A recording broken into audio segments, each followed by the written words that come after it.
Hello and welcome back to Tin Star. The wintry wind twists like a knife as you ride down the empty streets of Preston Springs. Not a soul in sight, just black and empty windows. The saloons and the hotels are the only ones to hold even a flicker of lantern light, and that no doubt because JT Preston is an optimist. No one pays much mind to you or your prisoner, nor she to them.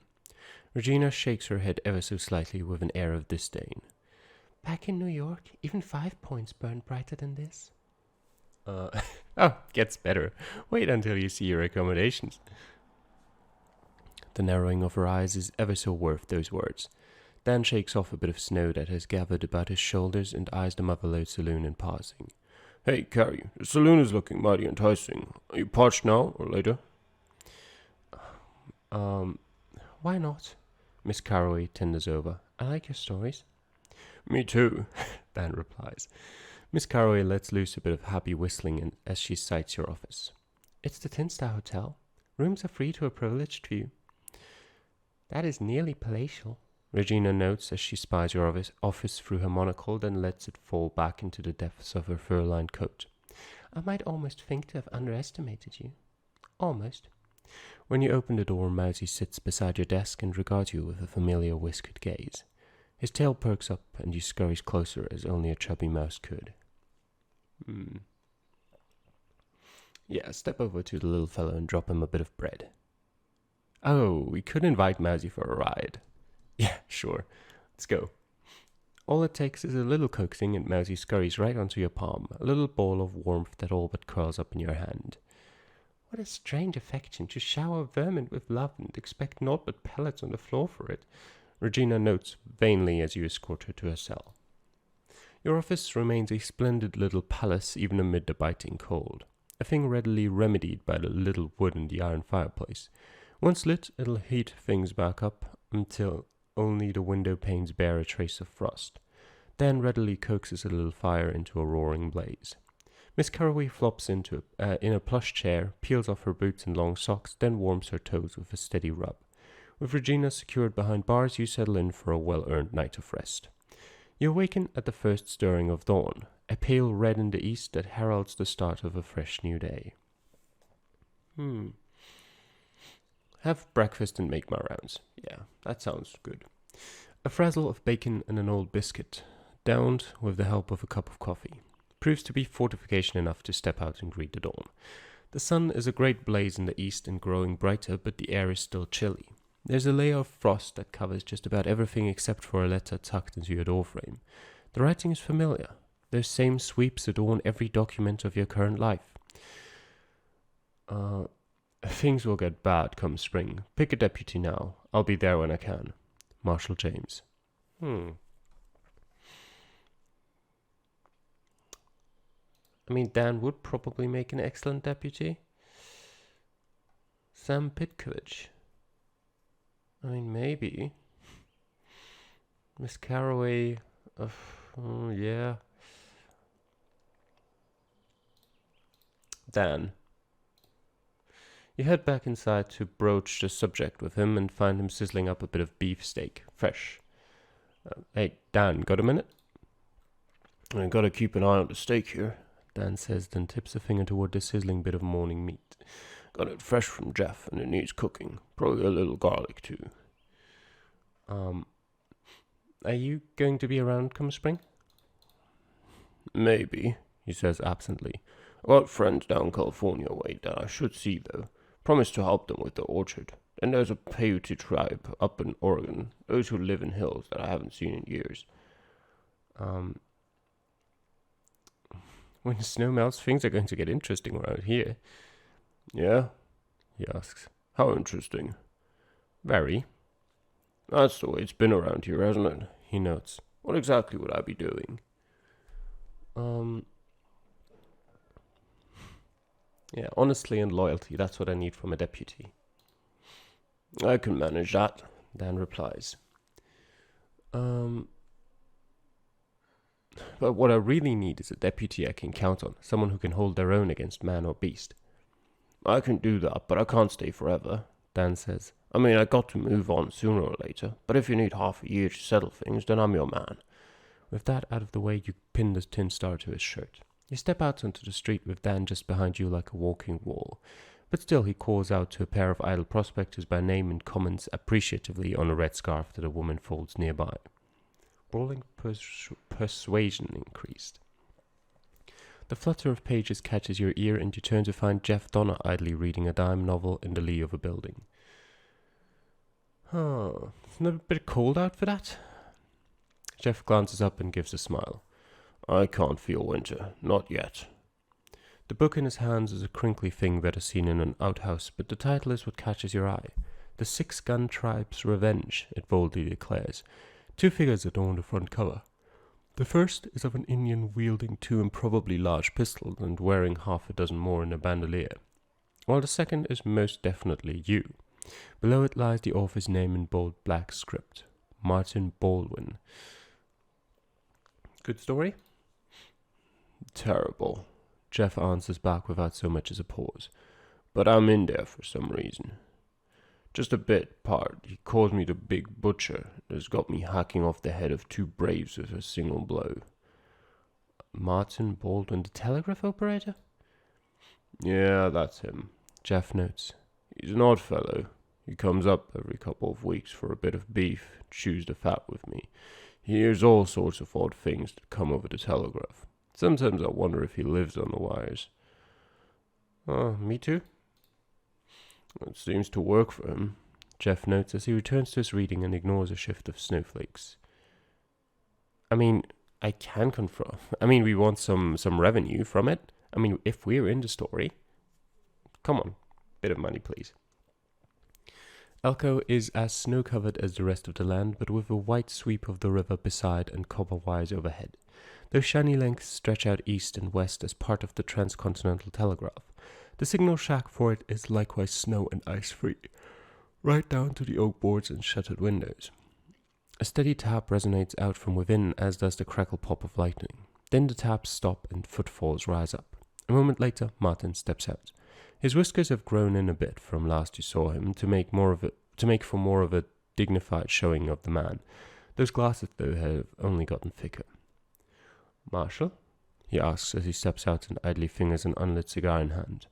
What brings you by? Is there another trial pending? What I need... Get back in the shack. What I need from you concerns those stories you publish. Crap, I knew I shouldn't have used my real name. Martin notes with a sigh and invites you to step in out of the cold. But I started sending them out that way, and once they got published, well, they didn't want to lose sales by changing the name.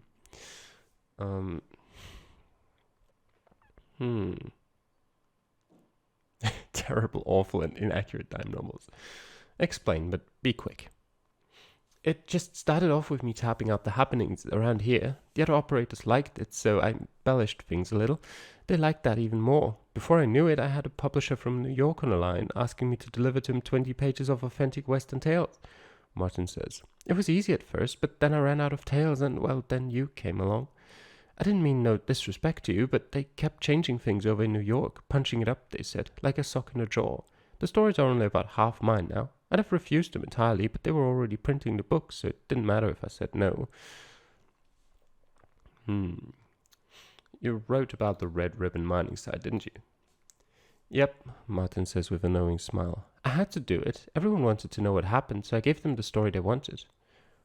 Engineering and explosives slightly increased. Are you secretly using your position as a telegraph operator to put people into danger so you can get more stories to write? What? No, Martin says with an earnest shake of his head. That's horrible, absolutely horrible. How could you even think that? He stares off into the distance for a long moment. That could make for an interesting premise. Figure out what to do about Martin writing these terrible, awful, and inaccurate dime novels. Yeah, that's kind of... Yep, there definitely is a train. That's kind of what I came here to do anyway, yeah. Just give me a cut of the cash. He has to be silenced permanently. I get you, Martin sighs. You're owed that much, but I'm going to keep writing, so don't be surprised if you see a bit of silver pass your way from time to time. That's totally fine. It's exactly what I wanted. We've got enough for a month in town. That is good.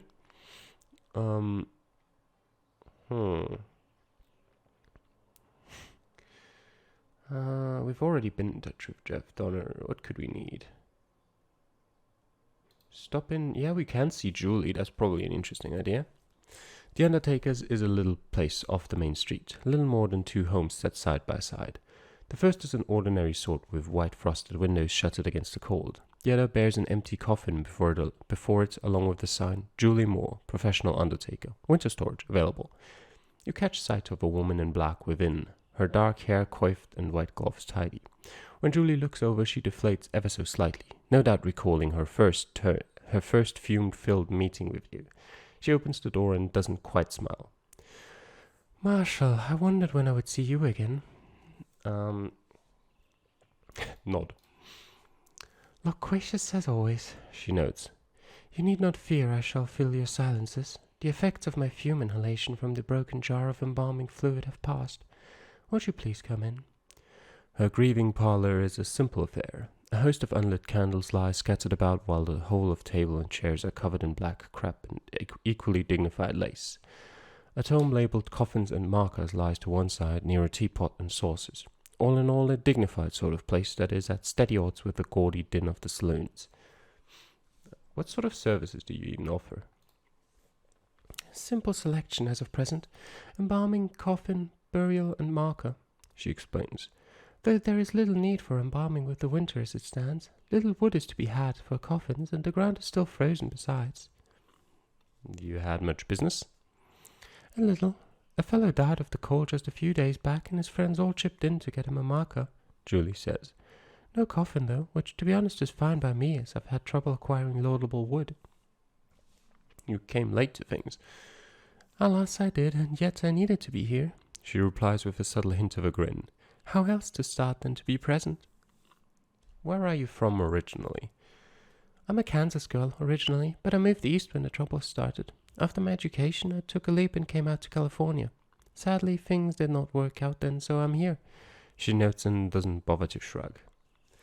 Things didn't work out for you? There are those who think a woman should not be in my particular trade, Julie notes. To which I say, who among us is spared an ending? Even so, I had to travel to the frontier to work in the field that I prefer. Is there anything I can help you with? There may be, cause for me to visit you from time to time, Marshal, Julie indicates. You see, I'm often the first place that a body is brought. I'm therefore often the first to see if there has been foul play or not. After determining such, I would naturally come to you. Does that seem appropriate? Nod. And thus the matter is settled, she notes. Resolve, intimidate, and persuasion, all very slightly increased. A soft scrap rises up near the door, where a trio of men remove their caps as they wait to enter. Ah, they've returned, she notes, and absently lights a candle to brighten the room a little. If you will please excuse me. There's an eternal tax on businesses due at the end of the month.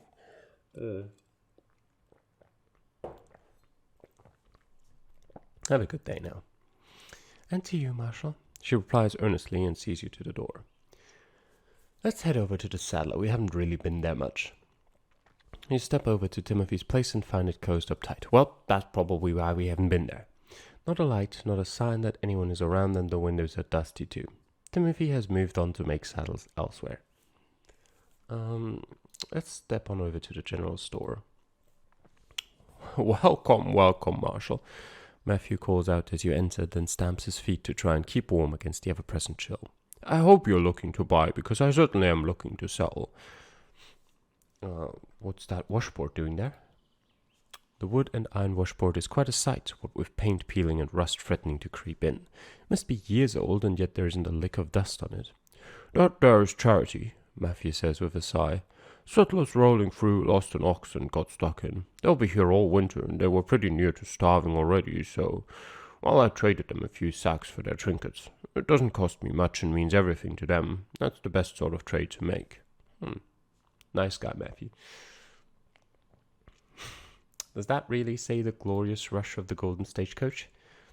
Matthew cuffs into the back of his hand. Yes, it does that. The book also says based on actual accounts. That is still him. The book also says based on actual accounts. However, the unintended irony of that nearly makes me cramp up. He's not kidding in the least. A quick page through finds that a stagecoach made entirely out of gold set out through the mountains. This despite the fact that it'd be so heavy it would never move, and quite possibly just collapse where it stood. Nonetheless, it apparently set out for San Francisco, made the journey in just 6 days, and quite possibly trampled every bandit and their sons for 7 generations to come. Autograph it anyway, then return it. Just remember, Matthew chuckles as he pays out in advance for the premium item. People are going to ask where are your 12 mighty white stallions, 8-shot revolvers, and that solid gold Stetson. And I'll tell them the truth, they're all in my pocket. Good an answer as any, Matthew replies with an honest laugh. Nice. That book says that Marshall in the Steel Mirror. Does that mean what I think it does? Matthew gives a little chuckle as he takes the book off of the shelf where it had been prominently displayed. It's about you and that steel fella, and before you ask, I had it shipped out here special just for you. A simple flip through the book finds that a stern and forbidding marshal arrested the false brethren and arranged for a trial before the entire of Preston Springs. The miscreant was found guilty and sentenced to many years in jail for his affront to the law. Afterward, brandy and coffee were served to jurors and marshal alike. I've already talked to Baldwin though, but where does the writer get his facts? I think the writer, Baldwin, makes them up as he goes, at least some of them, Matthew notes. So you keeping the copy then? Autograph it, pass it back. A fine arrangement we have, Marshal, Matthew says and passes over a tidy sum of silver. I've got 11 more in back if you want to take a pen to them. Sign all 12. You sign one after the other. It is a small thing for your wrist, but a larger one for your pockets. Thank you kindly, Matthew replies and adds coins to your stack. How much do we have now? A year's salary. Ooh, autographing's worth a lot, apparently. Sure, we'll finally look at the chocolates. Certainly, Matthew says, then carries over both brown boxes. The first bears the words Cadbury, Bourneville, England, and the chocolate inside is a dark sort, but well made with a foil wrap beneath heavy paper. The second reads Fry, Bristol, London, and Sydney. It holds a brick of traditional milk chocolate wrapped in thick wax paper. Sweet stuff and weighty too. Either one could sing upon your tongue. Your choice on them. Either one's a winner, Matthew promises with a practiced grin. The Cadbury keeps well no matter the weather, but Fry's coming out with a chocolate cream bar to match them. About time, really. Everyone wants their chocolate tidy. I expect I'll have the new bars in stock before Christmas of next year. Yeah, how about a sample of the Fry? Well, I've had a little breakage, Matthew muses, and a little whisper of sweet delight around town couldn't hurt. He removes the broken portion of a chocolate brick from the bottom of the box, wraps the wax paper up tight, and passes it over. I wanted to buy it. I got a moment to talk? Nothing to do in winter but talk and freeze. Matthew tenders over as he blows on his hands to try and warm them up.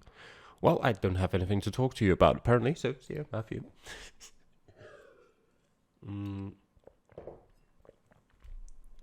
Sure, let's employ some idle men to work on my land.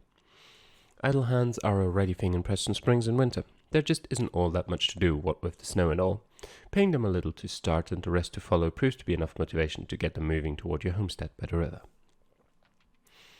Head to the blacksmith, sure. Kevin's forge is cold and dark. Of the man himself there is no sign.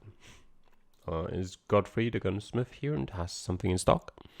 Godfrey's gun shop has a big sign out front that reads closed for a season. Apparently he couldn't make ends meet and moved his products elsewhere. He might be in Elkhorn or Albion Falls or even gone back to California. From his drum-tight store it's impossible to say. Alright, get in touch with Jeff Donner. Jeff Donner's butchery is a waterlogged mess. One whole side has been swept away and there isn't a cow in sight, nor is the man himself for that matter. Okay, then skip the window shopping.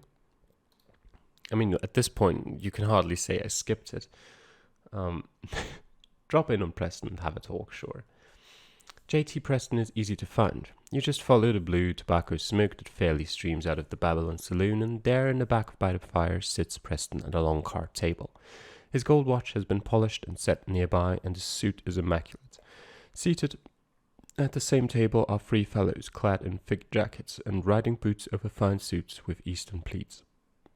Each has a studied air about them, as if they were clad in their best and accustomed to wearing such. Their beards are trim and neat, and not a fingernail bears a hint of dirt.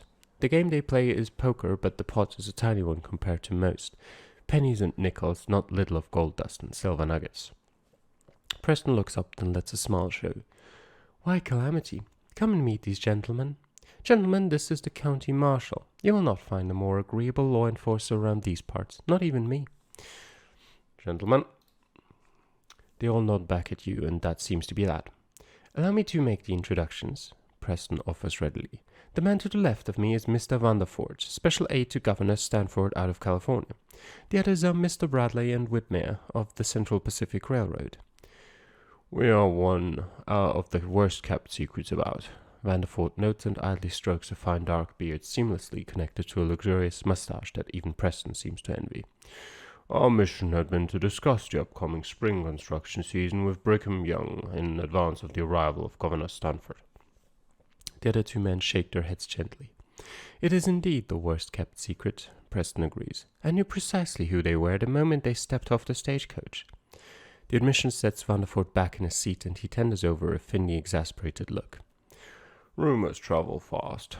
Why, they were here long before we were. This sort of mission was expected by everyone, was it not? It was. Indeed, Vanderford notes, and I'm glad that we came in winter, this being Indian and bandit country. I worry that when the graders for the railroad come through these parts, that both will prove troublesome. You worried about bandits? That would seem prudent. Hopefully most of the bandits can be dissuaded with a rifle or two. Do you feel there is much to fear from the Indians? Of course. Things are still uneasy out here, no matter what the Shoshone chief, Washankir, whatever, he claims. After all, the Shoshone are not the only tribe out this way, Vanderford points out. Have you thought about establishing a railroad station at Preston Springs? No, I can't say that we did. The topography is our guiding force, Vanderford explains, though some have argued subtly for that. Nearby Preston shifts uncomfortably. Yeah, the water around here is well known to be free of any impurities. Oh? Vanderford asks. There's a pure spring nearby? I thought the river served the town's needs. My mistake. He and the other men look thoughtfully at one another. Then one of them nods and, just know that some momentous decision has been reached. Pure water is always useful for cooling stations, Vanderford says simply, and the men resume their game. Geographical purposes? Yes, the rail lines from west to east must meet the line coming east to west, Vanderford explains. The Union Pacific, our competitor and ally, is laying their own track through Wyoming, and government of the United States has decided that we shall meet somewhere in northern Utah. Thus we must proceed through this portion of Nevada no matter what. The three men explain some of the many difficulties involved with laying rail out this way, everything from the maximum height the rails can ascend per mile, to the softness of local wood for rail ties, and even the purity of water for cooling the steam-powered locomotives. Engineering increased, okay. Do you expect trouble here? We have had reports sent to us concerning this portion of Nevada, Vanderford says. None of them good. There are many reasons to avoid this stretch, excepting that we must have it for geographical purposes. The railroad is coming? A bit late to ask that, but sure. Indeed. Next year there will be graders all through this county, staking and tending to the proposed line. God willing, there will be iron to follow as well, Vanderford notes. Tell him my further thoughts.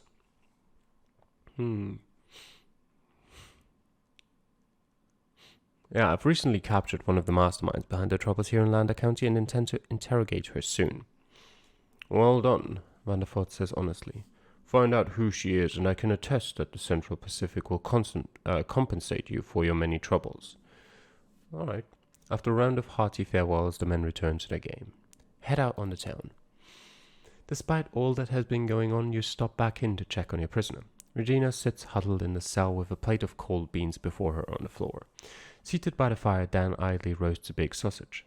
The very smell of it sends your stomach to rumbling. At your nod, he withdraws while nibbling on the treat the whole while. No. I mean, that's just mean. So, food not to your liking?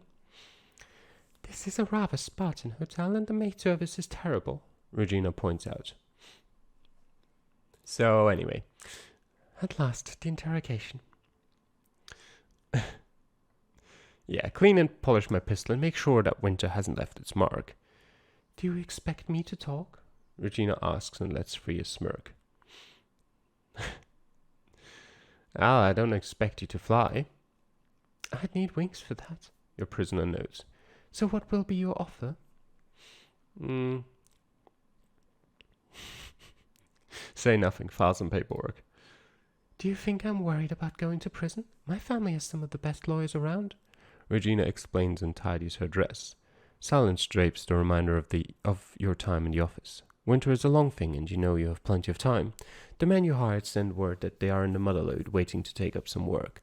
Just outside your office, there rests a canvas cover that shrouds the supplies you require to fix up the place. Though covered in snow, they'll keep a while yet. You know that you've got piles of lumber and such waiting under the snow at your lot. Um,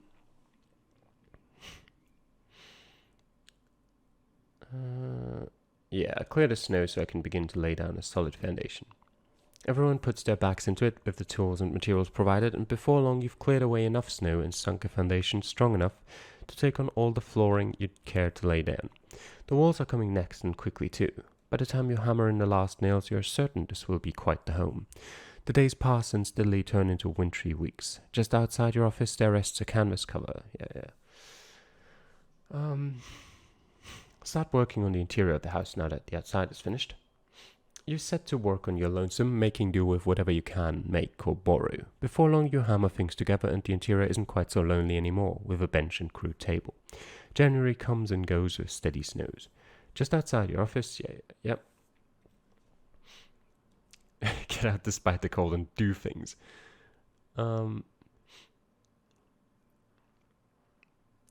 Ride the wintry circuit of Lander County, sure.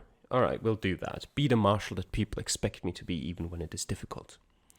Lander County in winter is really just a few settlements in towns where people huddle together for warmth. Whiskey and beer help with that, and where there are those, there are also fights and troubles that need to be settled and statements taken. Exhausting work, but absolutely necessary. February proves a briefing. Just outside your office, there rests a canvas cover that shrouds the supplies you require to fix up the place. Though covered in snow, they'll keep a while yet. Yeah. Get out despite the cold and do things. Despite the frigid air and deep snow, you stump out while others lie abed. Chop wood like there's no tomorrow.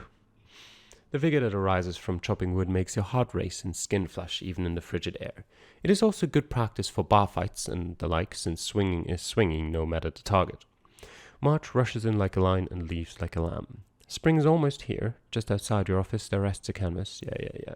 So let me look at my stats quickly. Survival's 58 now. Persuasion 62. Not bad. Sure. Hang out my actually, should I practice with my guns? Or should I get to studying? Where's my lawyering skills? Yeah, we should probably study some law, now that I think about it. Focus on the law texts. The criminal code gives away to the civilian. In many ways, this is more difficult as the laws cover everything from the disposal of animal innards to cussing in front of a lady. Then one day the snows begin to retreat. That evening, after the sun has set and the chill of winter returns in full, there is a soft knock upon your door. Out front waits the undertaker, a black-clad Julie Moore with a look of impending business upon her serious brow. Interlude concluded.